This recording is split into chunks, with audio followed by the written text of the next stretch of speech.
Hey there, gardeners. This is an English lavender plant that I grew from seed earlier this year. I would love to have a whole lot more of this so that I can use it as a hedge around my vegetable garden next year. So what I'm going to do today is we're going to take a bunch of cuttings of this lavender plant and a couple others behind me so that I can use that as a hedge. And it's just such a great plant for doing that with because it's deer resistant, rabbit resistant, it attracts pollinators, and it smells great. So stay tuned, let's go ahead and propagate some lavender. So lavender is really a pretty easy plant to grow, and it is actually a very easy plant to propagate as well. It really likes a nice well-drained soil and a sunny location, so if you can provide that, you are good. The one thing you want to avoid is too much water and too much moisture around the root system, but if you can take care of that situation, you should have no problems growing lavender. The medium I'm using for these lavender cuttings is a combination of sand, core, and bark shavings. The sand helps it really drain, so we want a well-drained soil.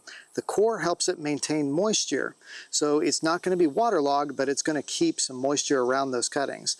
And then the bark shavings also help with some of that drainage, and they do hold a little bit of moisture here and there.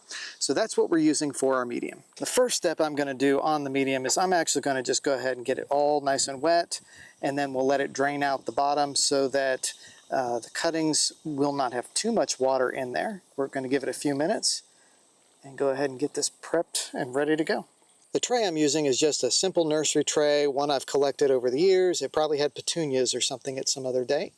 And what I'm going to do is I'm going to try to get 3 cuttings per cell in here. So that would give me a total of 36 cuttings, which would be a really good amount to start a hedge. And we can always take more cuttings from those as we go if we don't have enough.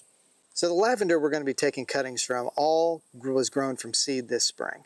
So you can tell it's really done well. It's probably a little over a foot tall or so, maybe 14 inches tall. And we've got a lot of material there that is available for taking cuttings. Now the advantage to doing cuttings over seed is that you really can grow a faster root system. You can get something started a lot quicker and it's going to take on growth a lot faster than something that is seed grown. This took all season to get to this size. A cutting that is grown from this plant will probably grow a lot quicker overall. So we're about ready to get started with these cuttings, and I am going to use rooting hormone. I keep it in a little jar so I don't contaminate the big jar of it, but you don't absolutely need to do rooting hormone on these cuttings. They will root fine without it. That's not a problem. I've done that several times. But being late in the season, I want to ensure that they get as big of a root system as possible before the cold weather happens. Since we're toward the beginning of September, we've got at least a month, probably more like 6 weeks or so before we get a first frost. So I want to make sure they've got a good root system before that first frost. The best time of the year to plant these is going to be any time in the spring. Once they've started putting on enough growth, you're going to want to have growth that is probably about 4 inches long from the first year growth.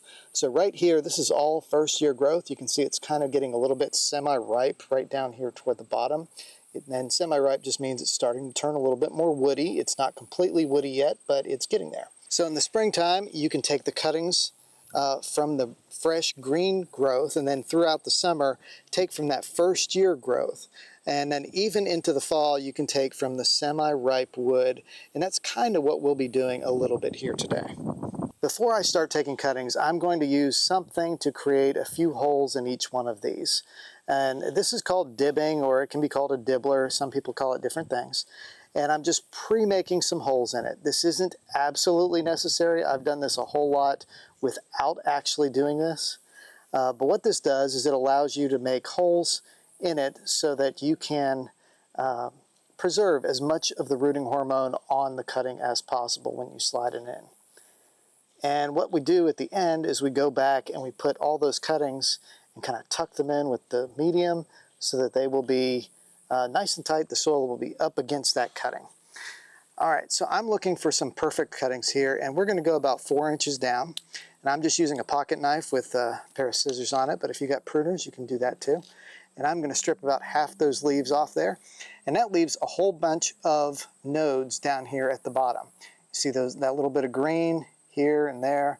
Every one of those spots could potentially develop roots. So with that, I'm going to take that cutting, and I'm just going to kind of dash it around in my medium right here like this, Try not to get it on you. You probably could wear a set of gloves, so wipe that off. And then I'm just going to tuck in that cutting as I go. And I'm going to get as many of these cuttings in here as I can, going through doing the same technique. You're looking for cuttings that are somewhere between 3 and 6 inches. 4 inches tends to be about ideal. And you just keep going through and get as many of these as you can from your plant. See, this cutting right here is starting to change colors down toward the bottom. This is the semi-ripe part. This is more of a green wood, so it's in the middle of the transition between there. And it should root very well, very reliably at this stage. So here are my lavender cuttings. I've got 2 sets of them. They're all the same kind of lavender, but I put the plant labels in the side that I did not use rooting hormone on. That way we can kind of give a little comparison. So I've got 6 little cells there that used rooting hormone and 6 that did not. The next step is to just water them a little bit. Make sure that the soil will kind of wrap itself around the stems as the water goes down, so it kind of removes some of the air pockets that we have in there. So we're just going to do a little overhead watering into this plant flat. Just real light.